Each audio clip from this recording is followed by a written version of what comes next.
Hi welcome to 2024 rewind 2024 కాలగర్భంలో కలిసిపోతూ మానవాళికి తిరుగులేని అనుభవాలను మిగిల్చింది. గడిచిన ఏడాదంతా యుద్ధాలతో రక్తపాతాలతో ప్రపంచ దేశాలు అల్లాడిపోయాయి. నిజంగా మాట్లాడాలంటే అసలు 2024 యుద్ధనామ సంవత్సరం.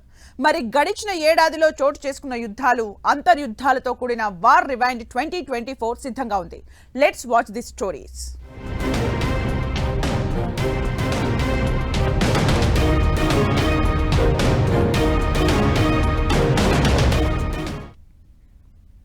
మనిషి పుట్టుక నుంచి పోరాటం అనేది జీవితంలో భాగం.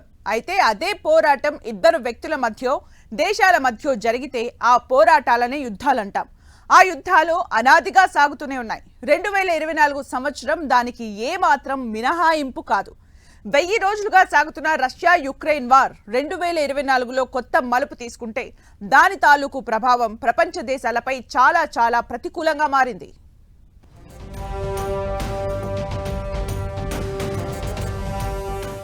ఏడాది పూర్తయింది, కొత్త ఏడాది ప్రారంభమైంది. డెఫినెట్ గా ఈ ఇయర్ వారియర్, సందేహమే లేదు.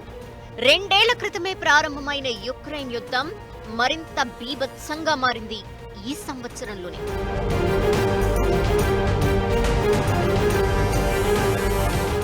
అంతర్జాతీయంగా దేశాల మధ్య పెరిగిన ఉద్రిక్తతలు,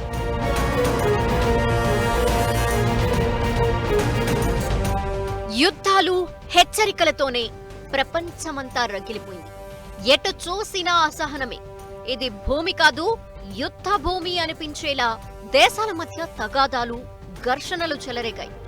అయితే వీటన్నింటికీ కాస్త దూరంగా ప్రశాంతంగా ఉన్న దేశం ఏదైనా ఉంది అంటే అది మన భారత్ మాత్రమే. అసలు శాంతి అంటేనే 2 యుద్ధాల మధ్య విరామం అనేవాళ్లున్నారు. అలాంటిది ప్రపంచం నలుమూలలా యుద్ధాలు రగులుతుంటే ఎలా ఉంటుంది? అదే 2024లో జరిగింది.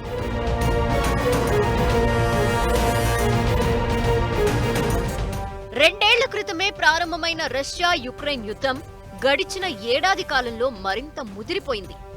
ఈ యుద్ధం ఎక్కడ మొదలై ఎటు పోతుందో తెలియకుండా ఉంది. దీనికి ముగింపు కోసం అటు యుక్రెయిన్ ఇటు రష్యా రెండూ తహతహలాడుతున్నా సరే పంతం పట్టింపు దాన్ని పడనివ్వటం లేదు.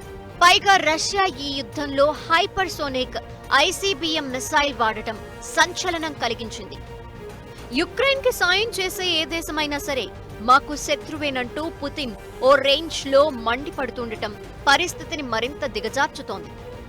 3వ ప్రపంచ యుద్ధమే జరుగుతుందేమో అనే అనుమానం, ఆందోళన కూడా 2024లో తారాస్థాయికి చేరింది.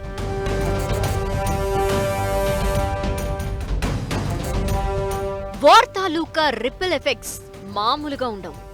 ఇతర దేశాలతో దౌత్య సంబంధాలు దెబ్బతినడమే కాకుండా ప్రపంచవ్యాప్తంగా నిత్యావసరాల రేట్లు పెరిగిపోతాయి. ఆల్రెడీ ఎఫెక్ట్ ప్రపంచమంతా ఈ 2024లో అనుభవించింది కూడా. రష్యా యుక్రెయిన్ పై దాడి చేస్తే అది దండయాత్ర. కానీ యుక్రెయిన్ దాన్ని నిలువరించి 2.5 ఏళ్లకి పైగా కొనసాగించినప్పుడు ఆ యుద్ధాన్ని మనం ఏమని పిలవాలి? అటు ఇటు 2 వైపులా ప్రాణ నష్టం వేల సంఖ్యలో ఉంది. చివరికి ఈ యుద్ధం తాలూకా చివరి ఫలితం ఏమని తేలినా ఈ ప్రాణాల్ని తిరిగి తీసుకురావటం మాత్రం కుదరదు.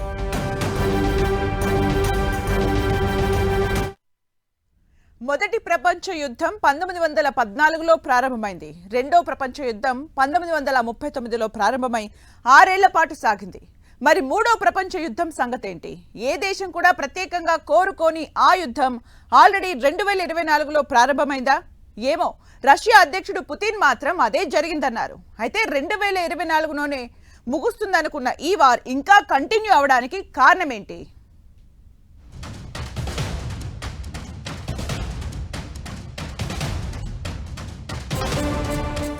1000 రోజులకు పైగా రష్యా యుక్రెయిన్ యుద్ధం.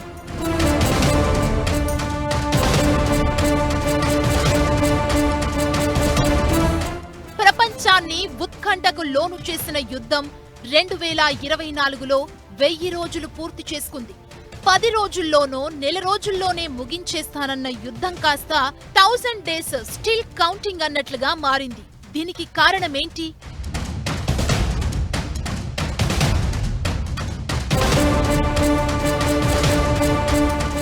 మరోవైపు అలుపెరుగని యుద్ధంతో రష్యా ఆర్మీ తీవ్రమైన అలసటకు లోనైంది. 2022 ఫిబ్రవరిలో మొదలుపెట్టిన ఈ దండయాత్ర కాస్త 2024 పూర్తయినా కూడా కొనసాగుతూనే ఉంది.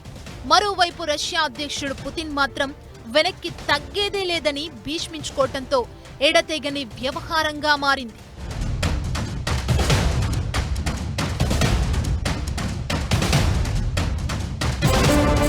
యుక్రెయిన్ రష్యా యుద్ధం చుట్టూ ప్రపంచ దేశాల్లో సగం మోహరించాయి. అది ఎటువైపు అనేది డైరెక్ట్ గా కాకపోయినా రష్యా తీసుకునే స్టాండ్ పైనే దీనికి ముగింపుంటుంది.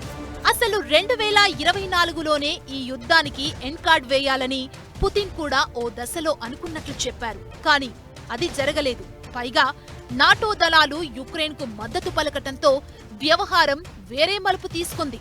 అస్సలు నేను తగ్గను, ఏం చేస్తారో చేసుకోండంటూ పుతిన్ ఇంకాస్త గట్టిగా యుద్ధానికి సైనికులను తరిమారు.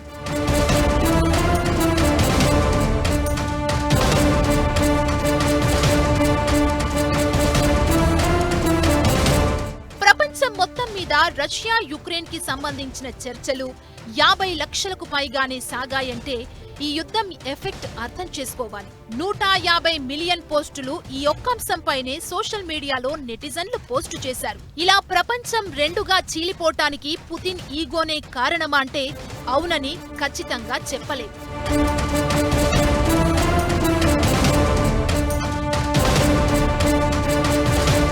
యుద్ధం ముగుస్తుందనుకునేలోపు అమెరికా నుంచి ఇతర దేశాల నుంచి యుక్రెయిన్కు భారీగా అత్యాధునిక ఆయుధాలు సరఫరా చేయడం మరో మలుపు తిప్పింది.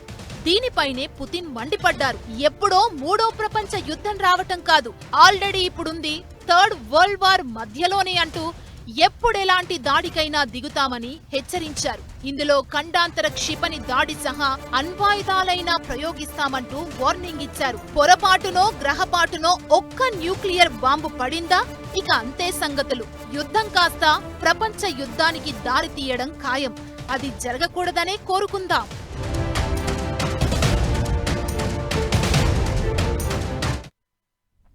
మూడో ప్రపంచ యుద్ధం తాలూకు హెచ్చరికలను పక్కన పెడితే 2024లో ఇజ్రాయెల్ ఇరాన్ మధ్య ఘర్షణ వాతావరణం కూడా అదే భయాన్ని కలగజేసింది. భీకరంగా సాగిన దాడులు, ప్రతిదాడులు ప్రపంచ దేశాలను 2 వర్గాలుగా మారే పరిస్థితిని కలగజేశాయి.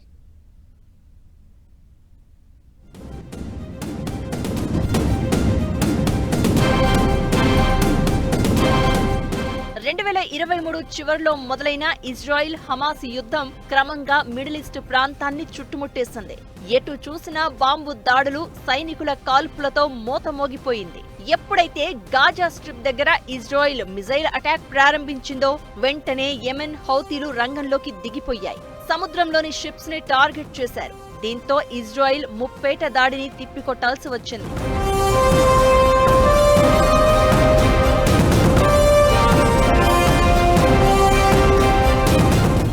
అయితే ఇక్కడే ఇజ్రాయెల్ కి తోడుగా బ్రిటన్, అమెరికా సైన్యాలు రంగంలోకి దిగడంతో సిచ్యువేషన్ పూర్తిగా ఇజ్రాయెల్ కి ఫర్ గా మారిపోయింది. హౌతీల స్థావరాలు పేలిపోయాయి. అటు యెమెన్, ఇటు హమాస్ స్థావరాలు బాంబ్ బ్లాస్ట్ తో దద్దరిల్లిపోయాయి. 2024లో ఈ మిడిల్ ఈస్ట్ కాన్ఫ్లిక్ట్ అత్యంత ప్రమాదకర మలుపు తీసుకునేది. కానీ అక్కడితో ఆగిపోయింది. ఇజ్రాయిల్, లెబనాన్, పాలస్తీనా మధ్య దశాబ్దాల నుంచే పోరాటం సాగుతూ ఉండగా పెద్ద పెద్ద పేరున్న ఉగ్రవాద సంస్థల నాయకులు ఈ 2024లో ఖతం కావడం హైలైట్. అయితే ఈ మధ్యలో గాజా స్ట్రిప్ చుట్టుపక్కల ప్రాంతాల్లో 45,000 మంది చనిపోవడమే అసలు విషాదం. హమాస్ చీఫ్ హానియా యాహ్వా సిన్వర్ ఖతం కావడంతో హమాస్ మరింత రగిలిపోతోంది. అయితే వీరిని వెంటాడిన తీరు మాత్రం ఇజ్రాయెల్ కి ఉన్న టెక్నాలజికల్ అడ్వాన్స్మెంట్ కి ఉదాహరణగా మిగిలిపోయింది. డ్రోన్లతో విరుచుకుపడడమే కాదు, అత్యంత ఖచ్చితత్వంతో మనుషులను వెంటాడి మరీ మట్టుబెట్టగలగడం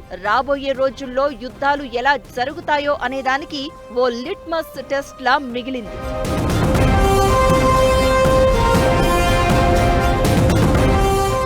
ఎక్కడ యుద్ధం జరిగినా సరే ముందుగా ఆయా ప్రాంతాల్లోని పిల్లలు హాస్పిటల్స్ వంటి అంశాల జోలికి వెళ్లరు. కానీ ఈ 2024లో జరిగిన యుద్ధాలు మాత్రం అన్నింటినీ వదిలేసినట్లు కనిపిస్తోంది.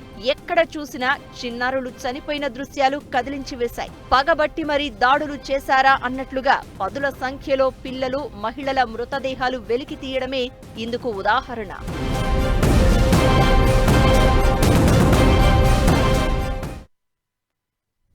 వినాశాన్ని కోరే యుద్ధాలను ఏ దేశాలు కోరుకోవు. కానీ 2024లో కనీసం 10 దేశాల్లో ఇలాంటి విధ్వంసకర పరిస్థితులు ఏర్పడ్డాయి. దాదాపు 2 లక్షల మంది ప్రాణాలు కోల్పోయారు. ఈ భయాలు 2025లో కొనసాగే పరిస్థితులు లేకపోయినా ప్రస్తుతానికి మాత్రం పరిస్థితి నివురుగప్పిన నిపులా మారింది.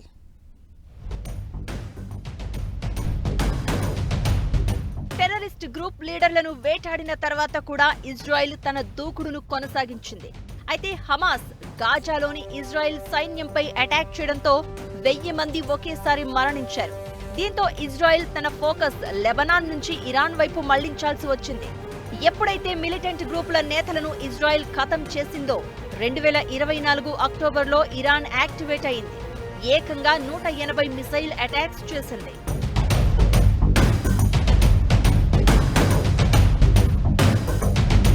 హిజ్బుల్లా మిలిటెంట్ గ్రూప్ లెబనాన్ వేదికగా ఇజ్రాయెల్ పై విరుచుకుపడింది. దీంతో ఇరాన్, ఇజ్రాయెల్ మధ్య ఈ డైరెక్ట్ వార్ ప్రపంచాన్ని వణికించేసింది. ఓవైపు యూరప్ లో జరుగుతున్న రష్యా వారుకు ఇది కూడా తోడవుతుందేమో అన్న భయం 2024 అంతా వెంటాడింది. ఎందుకంటే అటు రష్యాకి వ్యతిరేకంగా అమెరికా, ఇటు ఇజ్రాయెల్ కి కూడా మద్దతుగా ఉంది. దీంతో రష్యా, ఇరాన్, లెబనాన్ దేశాలు నాటోకి వ్యతిరేకంగా వ్యవహరించినట్టయింది. ఒక రకంగా ఇది ప్రపంచ దేశాల మధ్య యుద్ధంగా మారింది. ఇలాంటి తరుణంలో ఇజ్రాయెల్ భీకరంగా ఇరాన్ పై విరుచుకుపడింది.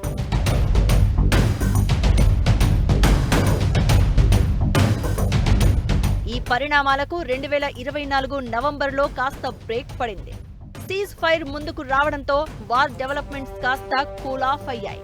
అయితే ఈ పరిణామాల తాలూకు కాస్కేడింగ్ ఎఫెక్ట్ అంటే గొలుసుకట్టు ప్రభావం ఒకదాని తర్వాత ఒకటిగా ప్రపంచ దేశాల్లోని ద్రవ్యోల్బణానికి దారితీశాయి. క్రూడాయిల్ రేటు పెరగడంతో ప్రారంభమైన ఈ యాంటీ ఎఫెక్ట్ అన్ని రంగాలను చుట్టేసింది. లాజిస్టిక్స్ చైన్ అంటే ప్రపంచ దేశాల మధ్య రవాణా నిలిచిపోవడం, తద్వారా ధరలు పెరగడం ఒకదాని వెంట ఒకటి జరిగిపోయాయి. 2024లో కనీసం 10 దేశాల్లో విపరీతమైన ఘర్షణలు ఉన్న దేశాలుగా మారాయి. Palestine, Myanmar, Syria, Mexico, Nigeria, Brazil, Lebanon, Sudan, Colombia, Cameroon దేశాల్లో యుద్ధ వాతావరణం లేదంటే అంతర్యుద్ధాలు తలెత్తాయి. జనవరి 1 నుంచి డిసెంబర్ వరకు చూస్తే ఈ యుద్ధాలలో 2 లక్షల మంది ప్రత్యక్షంగా, పరోక్షంగా మరణించినట్లు అంచనా. వీటిలో 3వ వంతు యుక్రెయిన్, పాలస్తీనా, మయన్మార్ నుంచే కావడం ఈ దేశాల్లోని దారుణ యుద్ధ పరిస్థితులకు నిదర్శనం.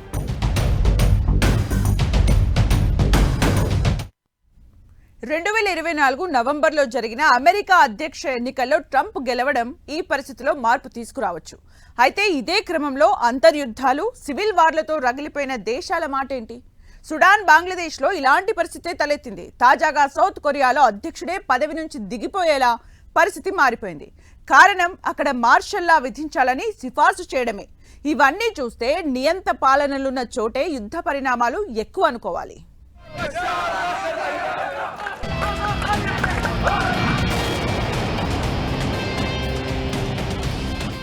ఇక అంతర్యుద్ధాల విషయానికి వస్తే 2024లో సిరియాలో 2.5 దశాబ్దాల అసద్ పాలన అంతమైపోయింది. ఇక్కడి సివిల్ వార్ తీవ్రమైన వయలెన్స్ తో సాగింది. బషర్ అల్ అసద్కు వ్యతిరేక వర్గమైన రెబల్ గ్రూపులు డమాస్కస్ ను చుట్టుముట్టి పాలకుడిని తరిమికొట్టాయి. దీంతో అధికార పక్షమైన బాత్ పార్టీ శకం ఇక్కడ ముగిసిపోయింది. ఈ క్రమంలో అత్యంత నిరంకుశ పాలనగా అసద్ పాలనని మిడిల్ ఈస్ట్ గుర్తుంచుకుంటోంది. మిడిల్ ఈస్ట్ కంట్రీస్ లో అసద్ డైనాసిటీ బ్రేక్ కావడం ఓ హిస్టారిక్ మూమెంట్ గా చెప్తారు. అయితే నియంత్రణైతే దించగలిగారు, కానీ తర్వాతేంటనే అంశంపై ఇక్కడి రెబల్ గ్రూపులకు కానీ పార్టీలకు కానీ ఓ క్లారిటీ లేకపోవడంతో పొలిటికల్ వాక్యూమ్ ఏర్పడింది అంటారు. ఇదే సమయంలో ఇక్కడ కూడా ఇజ్రాయెల్ సందెట్లో సడేమియాలాగా సిరియా బఫర్ జోన్ ని క్యాప్చర్ చేసింది. పారిపోయిన బషర్ అసద్ రష్యాలో తలదాచుకున్నారు. ఇది రాబోయే రోజుల్లో ఎటు దారి తీస్తుందో 2025 తేల్చనుంది.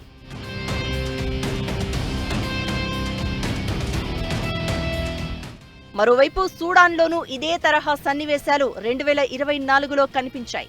అంతకు ముందటి ఏడాది నుంచే అంతర్యుద్ధాలు సాగుతూ ఉండగా 2024లో జుంటా సైన్యం తిరుగుబాటు చేసింది. సూడాన్ మిలిటరీకి జుంటా సైన్యానికి భీకర యుద్ధమే సాగింది. మొత్తంగా చూస్తే ఇప్పటిదాకా సూడాన్ అంతర్యుద్ధాల్లో 27,000 మందికి పైగా చనిపోయారు. అంతేకాదు లక్షలాది మంది ఆకలి చావులతో చనిపోవడం ఈ దేశపు దౌర్భాగ్యం. అసలు ఒక తరమంతా కూడా యుద్ధ బాధితులుగా మిగలడం విషాదం.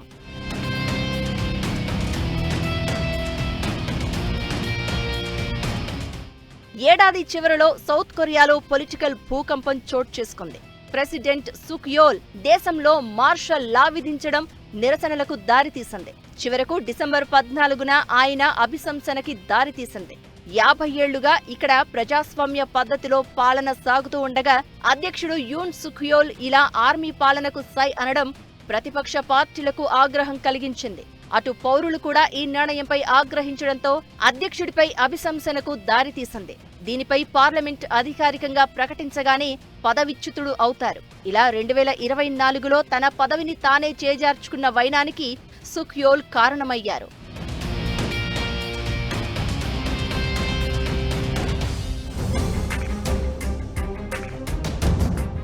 ఇక బంగ్లాదేశ్లో ఆగస్టు 5న ఆ దేశ ప్రధాని షేక్ హసీనా రాజీనామా ఉదంతం ప్రపంచాన్ని షాకుకి గురిచేసింది. అంతకుముందు 8 నెలల క్రితమే ఆమె ఎన్నికలలో గెలిచి పదవి చేపట్టారు. తీసుకున్న నిర్ణయాలపై స్థానికంగా ఆగ్రహ జ్వాలలు రగలడంతోనే ఆమె దేశం విడిచి పరారీ కావలసిన పరిస్థితి దాపురించింది. జూలై నెలలో విద్యార్థులను సైన్యం కాల్చివేయడం చోటు చేసుకుంది.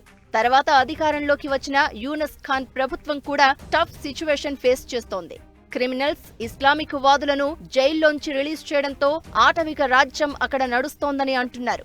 ఓ ముస్లిం లాయర్ హత్య, హిందూ మాంక్ అరెస్ట్ ఈ పరిణామాలను మరింత రాజేశాయి. ఓవైపు ధరలు పెరగడం, మరోవైపు హింస కొనసాగడం ఇక్కడి అంతర్యుద్ధ పరిస్థితులకు నిదర్శనం. హిందువులపై దాడులు పెరగడం పొరుగున ఉన్న మన దేశానికి ఆగ్రహం తెప్పించింది.